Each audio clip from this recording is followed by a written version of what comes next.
नमस्कार दोस्तों, मोहित study IQ centre में आपका स्वागत है। आज हम टॉपिक लेकर के आए हैं सीटेट के लिए अधिगम अक्षमता लर्निंग डिसेबिलिटी। यहाँ से आपको क्वेश्चंस 101% आपसे क्वेश्चंस जो है एग्जाम में पूछे जाएंगे। इनको अच्छे से तैयार कर लीजिएगा। इतने क्वेश्चंस आपको किसी भी चैनल में इतने नहीं मिलेंगे। ये सब पेड बैच के जो है टॉपिक्स हैं, मतलब इतने जो क्वेश्चंस कराए जाते हैं ये पेड बैच में कराते हैं, और जो फ्री ऑफ कॉस्ट होते हैं उसमें जो है गिने चुने जो है चीज़ें कराई जाती हैं। पर मैं आपको बिल्कुल पेड बैच का मटेरियल दे रहा हूँ, बिल्कुल फ्री ऑफ कॉस्ट। ठीक है, तो इसको अच्छे से तैयार कर लीजिएगा, लर्न कर लीजिएगा, रट डालिएगा। एग्जाम में यहाँ से क्वेश्चंस 2-3 क्वेश्चंस पूछे जाएंगे हर सेक्शन में, चाहे वो सीडीपी हो, वो चाहे हिंदी हो, या चाहे वो मैथ का पोर्शन हो, या चाहे इंग्लिश का पोर्शन हो। ईवीएस में हर जगह ये क्वेश्चंस जो है फिट बैठते हैं। ठीक है, तो अधिगम क्षमता इससे संबंधित जो है महत्वपूर्ण क्वेश्चंस कौन कौन से होंगे, कौन कौन से एग्जाम्स में पूछे जाते हैं, कौन से एग्जाम्स में क्वेश्चन पूछे गए, सब कुछ यहाँ पे मिलेगा। वीडियो अच्छा लगे तो प्लीज़ वीडियो को लाइक कर लीजिएगा।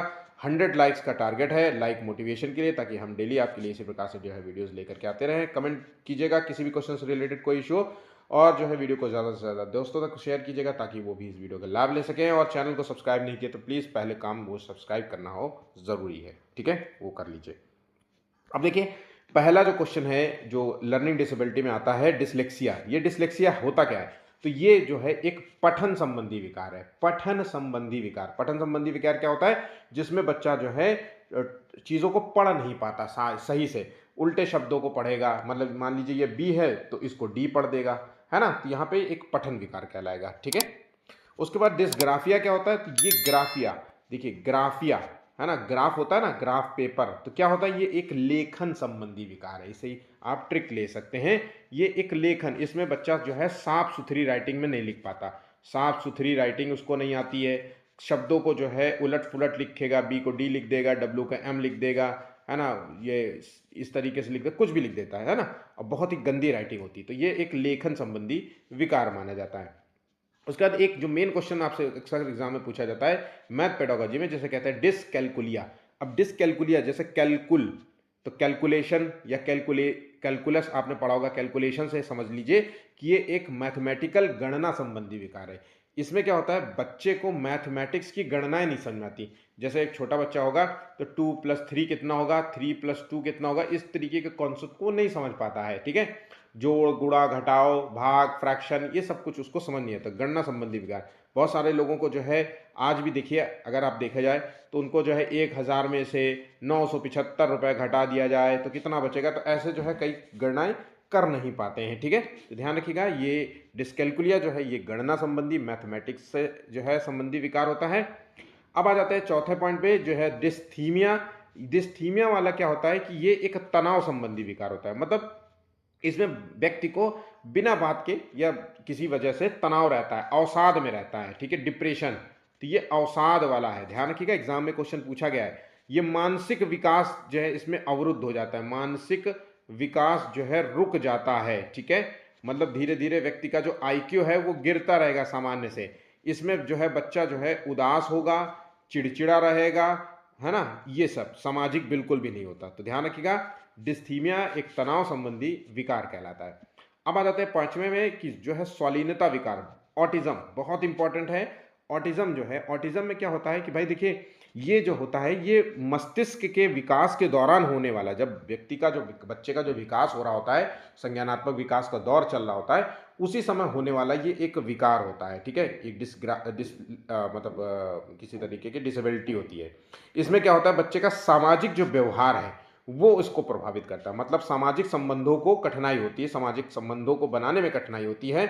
बच्चा अक्सर इस जो ऑटिज्म में क्या होता है, बच्चा जो है जो अगर आप उससे बात करोगे तो ना वो जो है दोहराव युक्त व्यवहार करेगा, चीज़ों को बार बार रिपीट करेगा। ठीक है, उसके दोस्त नहीं होंगे।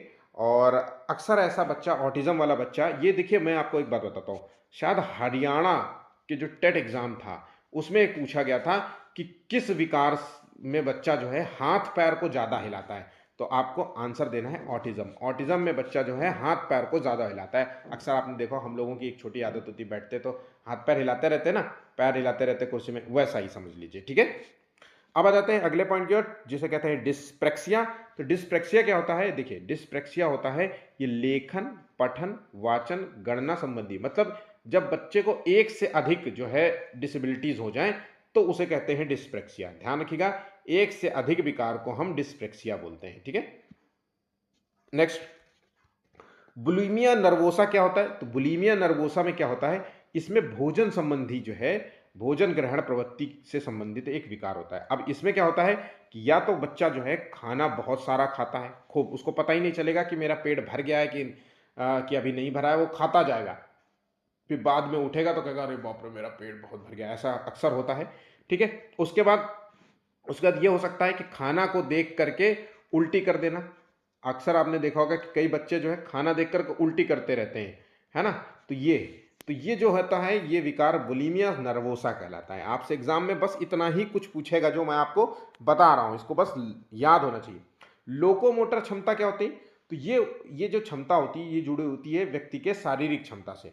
तो अगर शरीर में कहीं कोई कमी है, जैसे चलने फिरने में असमर्थ हो, बच्चा एक स्थान से दूसरे स्थान जाने में असमर्थ हो, तो ये लोकोमोटर क्षमता कहलाती है, डिसेबिलिटी कहलाती है, शारीरिक विकलांगता कहलाती है। तो इसका लोकोमोटर क्षमता का संबंध है शारीरिक विकलांगता से। ठीक है, मानसिक विकलांगता आंसर नहीं लगाना, शारीरिक, शरीर से संबंधित समस्या है। ठीक है, अब आ जाते हैं मायोपिया। मायोपिया में क्या होता है, दूरदृष्टि दोष होता है, बच्चे को दूर दूर का साफ नहीं दिखता। ठीक है, मतलब मायोपिया में दूर का बच्चा जो है साफ दिखेगा, है ना, दूर का साफ दिखता है, लेकिन पास का जो है उसको साफ नहीं दिखता। ठीक है, ये बात याद रखना। ठीक, अब आ जाता है प्रोजेरिया। क्या होता है? तो देखिए, प्रोजेरिया में क्या होता है कि जो बच्चा जो है, अगर ये डिसेबिलिटी उसके अंदर आ गई तो वो कम आयु में ही वृद्धावस्था के लक्षण दिखने लगते हैं। ठीक है, तो प्रोजेरिया कहलाता है, याद रखिएगा, कम आयु में वो वृद्ध दिखने जैसा जो है लक्षण को दर्शाता है। हाइपरमेट्रोपिया क्या होता है? ये निकट दृष्टि दोष है, मतलब इसमें निकट का, पास का साफ दिखता है, लेकिन दूर का जो है ना, दूर का जो है इसमें साफ नहीं दिखता। ठीक है,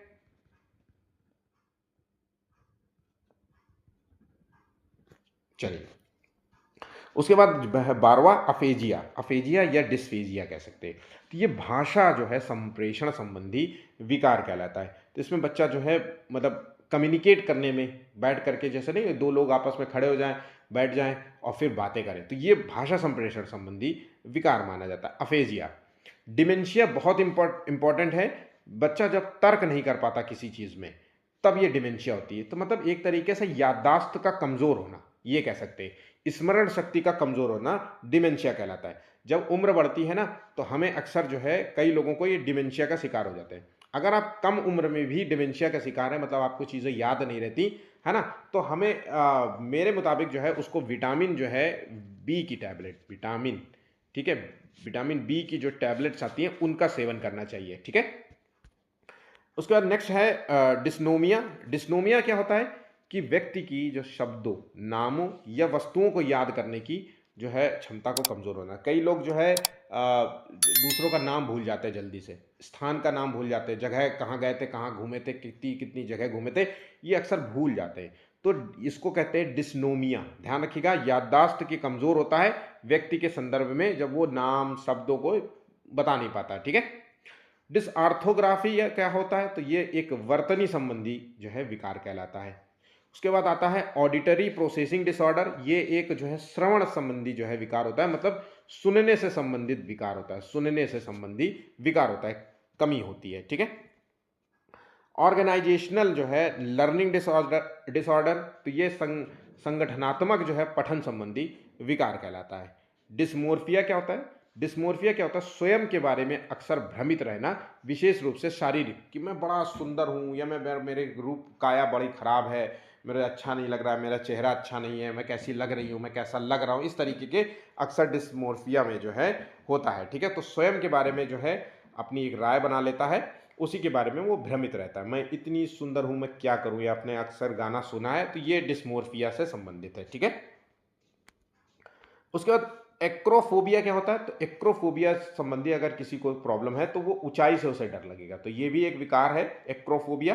ठीक है, एक्रोफोबिया मतलब ऊंचाई से डरना, बहुत हाइट पे जब उसे नीचे झांकेगा ना, तो उसको जो है सिट्टी पिट्टी उसकी गुम हो जाती है। ठीक है, मिथोमेनिया क्या होता है? तो झूठ बोलने की, अक्सर बहुत सारे लोगों की झूठ बोलने की आदत होती है, या अतिशयोक्ति की आदत होती है, ये कहलाती है मिथोमेनिया। ठीक है, एक्वाफोबिया क्या होता है? तो इसमें व्यक्ति को पानी से, एक्वा, ठीक है, एक्वा वाटर होता है ना, तो एक्वाफोबिया मतलब उसे पानी में जाने से डर लगता है, ठीक है। तो ऐसे व्यक्ति को पानी में जाने से डर लगेगा तो इसको क्या क्या कर सकते हैं कि भाई डर इसका समाप्त हो, तो थेरेपी होती है, ज़्यादा से ज़्यादा उसे पानी में खिलाओ, जैसे पूल में, स्विमिंग पूल में लेके जाओ, या किसी समुंदर वमुंदर या नदी अदी में जो है उसको थोड़ा सा ले के जाओ, उसको सहज करो, तो ये डिसऑर्डर गायब भी हो सकता है टाइम के साथ, ठीक है। तो क्लॉस्ट्रोफोबिया क्या होता है? क्लॉस्ट्रोफोबिया क्या होता है? जो कि मुझे है, छोटी और बंद जगहों में घुटन और डर महसूस, जब अगर मुझे कोई बंद जगह हो, है ना, चारों तरफ से ब्लॉक कर दिया जाए स्थान को, तो मुझे जो है घुटन होने लगती है, तो ये क्लॉस्ट्रोफोबिया होती है, ठीक है। तो छोटी और बंद जगहों में घुटन और डर का महसूस होना अक्सर ये इसलिए होता है कि जो आपके शरीर में जो ऑक्सीजन जो है जा रहा होता है, जो आप सांस लेते हैं, वो आमतौर पे पूरा ना जा पाना, है ना, ठीक है, फ्रेश एयर का ना हो पाना, इस तरीके से चीज़ें हो जाती है, लिफ्ट में ऐसा हो जाता है कई लोगों को, ठीक। अब देखिए 22 मैंने आपको पढ़ाए, यकीनन मैंने इतने समय से पेपर्स, हर टेट हो या चाहे किसी भी स्टेट का हो, सरकारी किसी भी जो है टीचर की भर्ती हो, उसमें ये 22 से ज़्यादा कहीं कोई कोई नहीं पूछा गया है, ठीक है। इनको अच्छे से तैयार कर लीजिएगा, आप क्वेश्चंस पढ़ लोगे ना तो और अच्छे से आ जाएगा। तो पहला क्वेश्चन है, अधिगम अक्षमता का सर्वप्रथम किसने प्रकाश डाला था? तो अधिगम अक्षमता पर सबसे पहला प्रकाश डाला था किसने? तो सैमुअल किर्क ने डाला था, ध्यान रखें। इन्होंने माना कि कुछ व्यक्ति में सामान्य बुद्धि होने के अलावा, ठीक है, सामान्य बुद्धि होने के बाद भी, उसके बाद ध्यान रखने, सामान्य बुद्धि वाला व्यक्ति भी अधिगम अक्षमता से ग्रसित हो सकता है। इसलिए यह बात कही कि सामान्य बुद्धि होने के बाद भी कुछ लोगों में कुछ अधिगम अक्षमताएं रह जाती हैं या होती हैं, ठीक है, जिसको हमने 22 जो है, मैं 22 जो है क्वेश्चंस के रूप में पहले ही ऑलरेडी पढ़ लिया है, ठीक है। नेक्स्ट क्वेश्चन है, एक बच्चे में अधिगम अक्षमता के कारण क्या हो सकते हैं? तो देखिए, अधिगम अक्षमता में जो बच्चे का कारण हो सकता है वो है एक अनुवांशिकी कारण। तो जैसे क्या होता है कि कई बच्चे में कलर ब्लाइंडनेस हो सकती है, तो कलर ब्लाइंडनेस क्या है? यह अधिगम अक्षमता है, ठीक है। कुछ रंग इसको लाल और हरा देखने में कठिनाई होती है, तो अधिगम अक्षमता हुई। और अधिगम अक्षमता ये अनुवांशिक कारक से होता है, कलर ब्लाइंड, ठीक है। उसके बाद जैविक या पर्यावरणीय कारक से भी होता है अधिगम अक्षमताएं। तो ऑप्शन यहाँ पे दोनों ही सही होगा, ऑप्शन सी यहाँ पे सही उत्तर कहलाएगा।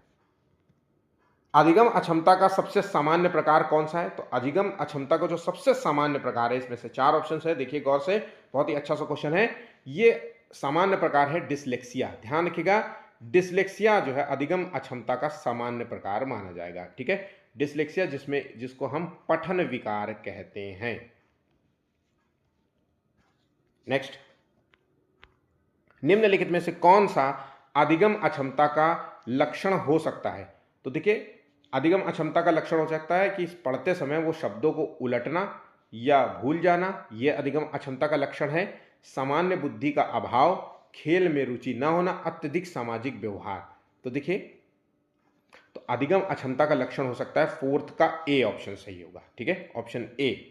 शब्दों को वो पढ़ते समय जो है शब्दों को उल्टा पढ़ना या उनको भूल जाना, ये कहलाता है डिसलेक्सिया, ठीक है। अधिगम अक्षमता जो है सामान्यतः किसमें पाई जाती है? 4 ऑप्शन है, गौर से देखिए। तो खासकर उन बच्चों में जिनके माता पिता के सदस्यों में ये अक्षमताएं देखी गई हैं। तो ऑप्शन यहाँ पे ए सही होगा। औसत से बेहतर आईक्यू वाले बच्चों में अधिगम अक्षमताएं होंगी? नहीं। लड़कियों की तुलना में लड़कों में होगा? नहीं। शहरी क्षेत्रों की तुलना में ग्रामीण क्षेत्रों में होगा? नहीं, ऑप्शन ए। अगला क्वेश्चन है, भारत में अधिगम अक्षमता वाले बच्चों के लिए कौन सा संगठन सहायता प्रदान करता है? तो देखिए, अधिगम अक्षमता के लिए जो कार्य करता है वो है राष्ट्रीय शिक्षा अनुसंधान प्रशिक्षण परिषद, एनसीईआरटी, ध्यान रखिएगा, ऑप्शन सी, ठीक है। ऑप्शन सी यहां पे सही उत्तर हो जाएगा।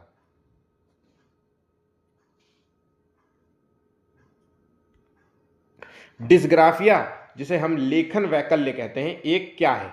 तो भाई देखिए, 7वें का है, जहां लेखन वैकल्य है इसका मतलब है कि लिखने संबंधी विकार होगा। तो यहाँ पे देखिए, ये मनोविकार जो है, जो ध्यान की कमी या आवेगपूर्ण व्यवहार को दर्शाता है? नहीं। या फिर वाणी विकार है, जो हकलाने और अव्यक्ति की त्रुटियों को प्रकट करता है? नहीं। चलन विकार की विशेषता शारीरिक गति, मतलब शरीर से जुड़ा हुआ? नहीं।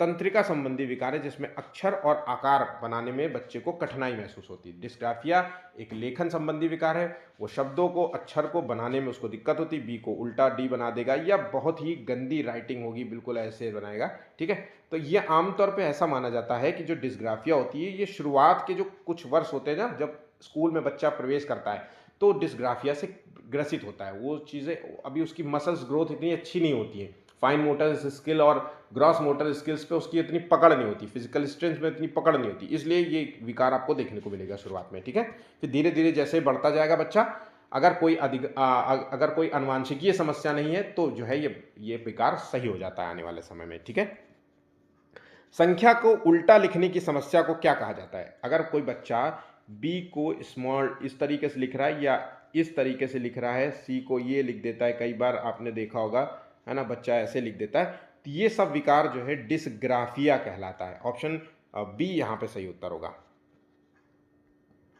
भारत में अधिगम अक्षमता वाले बच्चों के लिए कौन सा कानून सहायता प्रदान करता है? 90 का देखिए उत्तर, दिव्यांगजन अधिकार अधिनियम जो है 2016। तो ऑप्शन यहां पे बी इसका सही उत्तर होगा, ये नोट कर लेना क्वेश्चन को। ठीक है, ऑटिज्म स्पेक्ट्रम डिसऑर्डर ASD है क्या? ऑटिज्म, तो देखिए ऑटिज्म वाला मैंने आपको बताया था, याद हो तो ये शारीरिक विकार जो आंखों को प्रभावित करता है नहीं, ये सामाजिक संवाद को प्रभावित करता है। इसमें क्या होता है, ये मस्तिष्क के विकास के दौरान होने वाला एक विकार है। जब मस्तिष्क का विकास हो रहा होता है तो बच्चे का ये विकार उत्पन्न हो जाता है। ठीक है, किसी शारीरिक कमी से या आनुवंशिकी कमी से। इसमें क्या होता है, बच्चे को सामाजिक व्यवहार बनाने में जो है बड़ी दिक्कत होती है, सामाजिक रूप से व्यवहार करने में दिक्कत होती है, दोहराव युक्त व्यवहार करने लगता है ना, हाथ पैर ज़्यादा हिलाते, चिल्लाते हैं, किसी चीज़ से एकदम से जो है भागेंगे, तो ये न्यूरो डेवलपमेंट डिसऑर्डर है। ध्यान रखिएगा, ये भी आपसे पूछा गया है कि इसमें से कौन सा जो है न्यूरो डेवलपमेंट डिसऑर्डर है, तो ये जो है ऑटिज्म का आपको आंसर देना होगा। ठीक है, डिसलेक्सिया का क्या अर्थ है? तो डिसलेक्सिया डिस्ग्राफिया आपको मैंने पहले ही बताया था। तो डिसलेक्सिया का मतलब होता है ये एक पठन विकार है। 11 का बी। अधिगम अक्षमता वाले बच्चों के लिए कौन सी जो है शिक्षण रणनीति जो है उपयोगी हो सकती है? तो देखिए, अगर किसी बच्चे को अधिगम अक्षमताएं हैं तो उसको केवल किताबी वाली पढ़ाई नहीं दे सकते, लंबे समय तक कोई परीक्षा नहीं करा सकते, तेज गति से नहीं कर, बल्कि मल्टी जो है सेंसरी जो है शिक्षण तकनीक का इस्तेमाल करना होगा, जिसमें देखना, सुनना, स्पर्श आधारित जो है तकनीक प्रयोग की जाती है। Option B. Myopia near sightedness का मुख्य लक्षण क्या है? तो मायोपिया क्या होता है, ये एक दूरदृष्टि दोष है जिसमें दूर का इसमें व्यक्ति को साफ दिखाई देता है, पास का जो है धुंधला दिखाई देता है। तो दूर का साफ, दूर की वस्तुएं स्पष्ट दिखाई देती है लेकिन पास की जो है धुंधली दिखाई देंगी। ठीक है, जस्ट इसके विपरीत जो है हाइपरमेट्रोपिया हो जाएगा।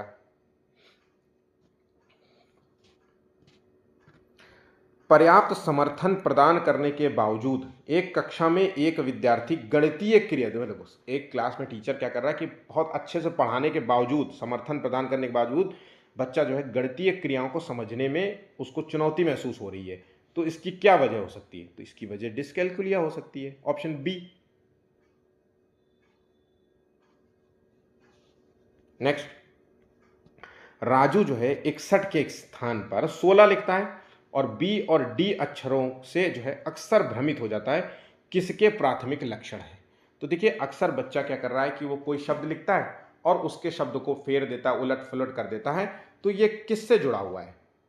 तो ये सिंपल सा है कि भाई इसमें कह रहा है कि इसके लिखना है, तो ये जुड़ा हुआ है डिस्ग्राफिया से, लेखन विकार से। Option D. निम्नलिखित में से कौन सा अधिगम अक्षमता का कारण नहीं हो सकता? तो एक तो न्यूरोलॉजिकल अंतर, ये उसका कारण हो सकता है। जेनेटिक डिसऑर्डर कोई हो सकता है, ये भी हो सकता है। मस्तिष्क संरचना में अंतर हो सकता है, या अनुचित जो है शिक्षण विधियां जो है, ये अधिगम अक्षमता का कारण नहीं हो सकता। ऑप्शन बी यहां पे सही उत्तर कहलाएगा। अधिगम अक्षमता वाले बच्चों के लिए समावेशी शिक्षा का क्या मूल अर्थ निकलता है? तो अधिगम अक्षमता वाले बच्चों के लिए समावेशी शिक्षा का मतलब है कि सभी बच्चों के लिए एक ही पाठ्यक्रम पढ़ाना। तो मैंने आपसे पहले भी बताया था कि समावेशी शिक्षा का मतलब है इंक्लूसिव जो है एजुकेशन में होता है कि भाई जो एक स्कूल होता है, स्कूल में जो क्लासरूम होती है, अब क्लासरूम में बहुत सारे बच्चे होते हैं, डिफरेंट वर्ग के होते हैं, डिफरेंट समाज से आए होते हैं, तो हर बच्चे का ध्यान रखना बहुत ज़रूरी है। तो केवल जो है एक ही पाठ्यक्रम पढ़ाना या केवल विशेष स्कूलों में पढ़ाना या फिर बच्चों को सामान्य क्लास से अलग कर देना, ये सब पॉइंट्स गलत होंगी। जबकि सही होगा कि विशेष आवश्यकता वाले बच्चों के आधार पर या बच्चों की आवश्यकताओं के आधार पर व्यक्तिगत शिक्षण की योजना बनाना। ऑप्शन बी यहाँ पे सही उत्तर होगा। अस्थिबाधिर जो है बच्चों में डॉट डॉट होने की संभावना होती है। तो 18वें का आंसर होगा डिसग्राफिया। देखिए अस्थिबाधिर मतलब जिनके हाथ की मसल्स है ना कमजोर हैं। तो भाई डिसग्राफिया जो है ये किससे, फिजिकल स्ट्रेंथ से जुड़ा हुआ है। ठीक है, फिजिकल स्ट्रेंथ है जिसमें ग्रॉस मोटर स्किल्स और फाइन मोटर स्किल्स। ठीक है, ग्रॉस मतलब बड़ी मसल्स जिसमें पूरा हाथ पैर शरीर हिलता हो, फाइन मतलब सिर्फ केवल उंगलियां हिलती हो, आंखें की पलकें हिलाई जाती हो, आईब्रो हिलाई जाती हो। ठीक है, तो फाइन मोटर स्किल्स हो गया। तो ये है डिसग्राफिया। ठीक है, तो ये होता है एक लेखन संबंधी विकार। नेक्स्ट, इनमें से कौन सी जो है तकनीक का उपयोग हकलाने को संबोधित करने के लिए किया जाता है। तो देखिए हकलाने को संबोधित करने के लिए किया जाता है 19वें का ऑप्शन यहाँ पे दीर्घकालिक भाषण, ऑप्शन डी। ये क्वेश्चन सीटेट में पूछा हुआ क्वेश्चन है, ध्यान रखिएगा। ठीक है, और भी अदर्स एग्जाम्स में भी पूछा जा चुका है। ठीक है, निम्नलिखित में से कौन सी जो है अक्षमता जो है सामाजिक संचार में चुनौतियों का सामना करती है या कारण बनती है। तो सामाजिक संचार की बताया था मैंने, तो ये डिसग्राफिया नहीं होगा, ये ऑटिज्म होगा। ठीक है, ऑप्शन ए। अधिगम क्षमता वाले बच्चों को पढ़ाने के लिए निम्नलिखित में से कौन सी रणनीति सबसे प्रभावी हो सकती है। तो देखिए अगर किसी बच्चे में कोई अधिगम अक्षमता है और उसको आप पढ़ाना चाहते हैं तो जटिल अवधारणाओं को तेजी से पढ़ाया जाना चाहिए, बल्कि छोटे छोटे चरणों में शिक्षण कराना चाहिए और बार बार दोहराव कराना चाहिए। ऑप्शन बी यहाँ पे सही उत्तर होगा। ठीक है, ऑप्शन बाकी सब गलत है। अफेजिया का मुख्य कारण क्या हो सकता है। तो अफेजिया जो है इसका कारण हो सकता है मस्तिष्क के भाषा क्षेत्र में क्षति या जैसे स्ट्रोक आ जाना। ऑप्शन बी यहां पे सही उत्तर होगा।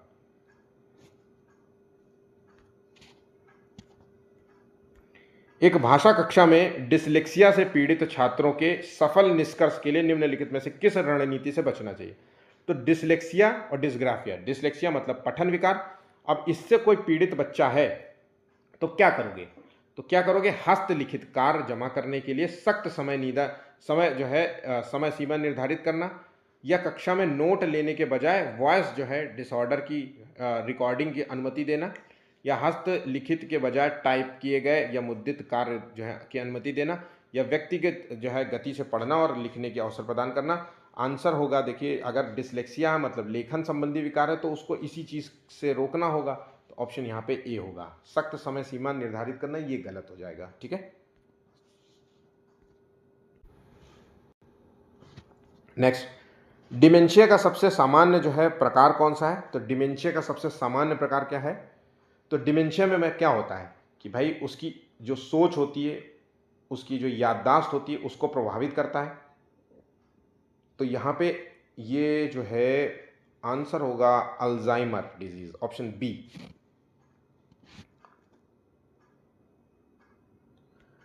निम्नलिखित में से कौन सी जो है शिक्षण जो है अधिगम संबंधी जो है अधिगम सामग्री दृश्य बाधित विद्यार्थियों के समावेश में मदद करती है। जिनको दिखता साफ सुथरा ना हो उनके लिए ज़रूरी है। तो जो दृष्टि बाधित हैं, जिनको दिख नहीं रहा हो, तो उनको ऑडियो वाली क्लास होगी भाई, ऑडियोबल होगी। ठीक है, तो ऑप्शन श्रव्य टेप, ऑप्शन डी।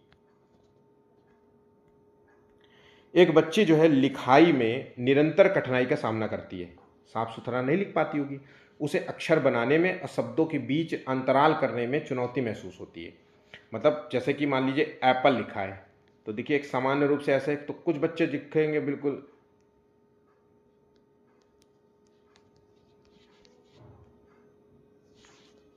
ऐसे लिख देंगे, मतलब समझ रहे हैं।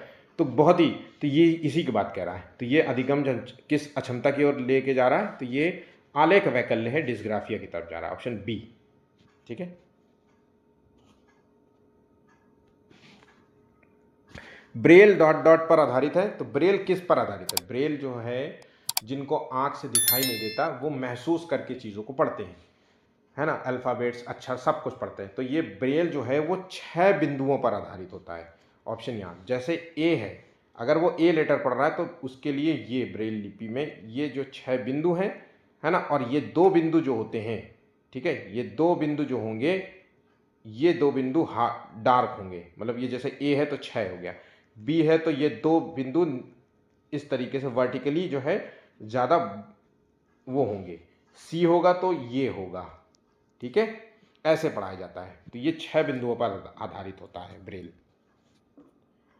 एक्रोफोबिया के उपचार में कौन सी थेरेपी सबसे प्रभावी है? तो एक्रोफोबिया जो है ये एक्सपोजर, ठीक है, ऑप्शन यहाँ पे ए सही जवाब होगा। डिस्प्रेक्सिया जो है क्या है? तो डेवलपमेंटल कोऑर्डिनेशन डिसऑर्डर है। तो ये होता क्या है? तो 29वें का देखिए, ये मोटर कौशल और समन्वय में कठिनाई होती है, ऑप्शन ए।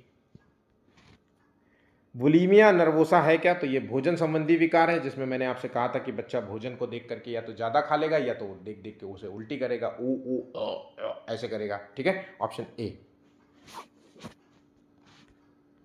किस प्रकार के अक्षम जो है बच्चों के लिए सांकेतिक भाषा का प्रयोग किया जाता है? तो भाई सांकेतिक भाषा का प्रयोग क्यों किया, किसको किया जाएगा, है ना, जिनको सुनाई नहीं देता है। तो यहाँ श्रवण अक्षमता वाले बच्चों के लिए सांकेतिक भाषा का प्रयोग किया जाता है। 31 का ए।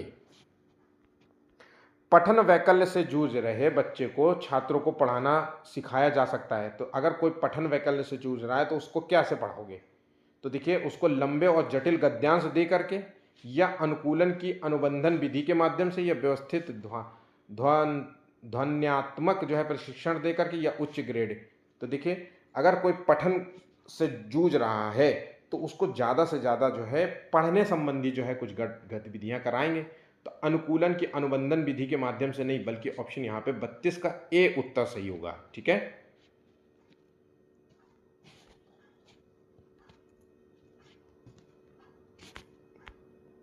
अभिकथन और कारण वाले क्वेश्चन जो है आपके पूरे टेट सीटेट के एग्जाम में आपसे कम से कम 5 क्वेश्चन आएंगे हर सेक्शन में, ठीक है, देख लीजिएगा। तो अब ये क्वेश्चन क्या होता है? अभिकथन और कारण, एजर्शन और रीजन वाला। तो डिसलेक्सिया विद्यार्थी की ध्वनियों को प्रतीकों के साथ जोड़ने की क्षमता को प्रभावित करता है। डिसलेक्सिया मतलब एक पठन संबंधी विकार है, ठीक है।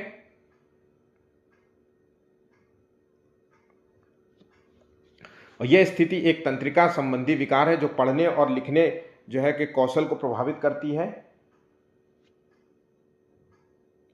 तो पढ़ने को तो प्रभावित करती है, और जब पढ़ेगा नहीं तो लिखने को भी प्रभावित करती है, ठीक है। तो इस तरीके से अगर देखा जाए,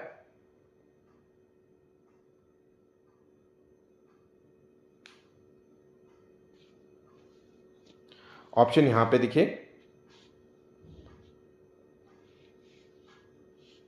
डी उत्तर सही होगा, ठीक है।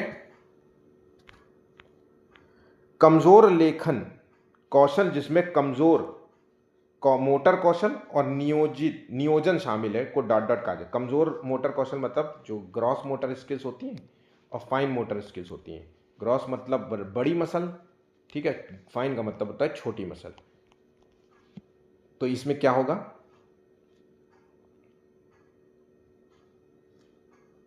डिस्पेक्सिया, ठीक है।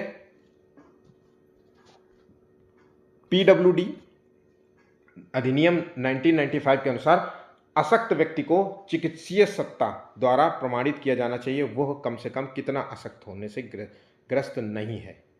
देखिए 35वें का 40%, ऑप्शन डी यहाँ पे सही उत्तर होगा। सीटेट का पूछा हुआ क्वेश्चन है और भी एग्जाम्स में क्वेश्चन पूछा गया है। एडीएचडी का फुल फॉर्म क्या है? 36 का। तो देखिए attention deficit hyper activity disorder, option C. Down syndrome वाले व्यक्ति के में अक्सर जो है मध्यम से गंभीर बौद्धिक जो है हानि होती है। तो जिसको डाउन सिंड्रोम होगा मतलब उसके पास एक अतिरिक्त गुणसूत्र होगा बच्चे के पास, ध्यान रखिएगा। तो ये विशेष शिक्षा प्रोग्राम द्वारा ऐसे बच्चों को जो है हम शैक्षणिक सहायता दे सकते हैं।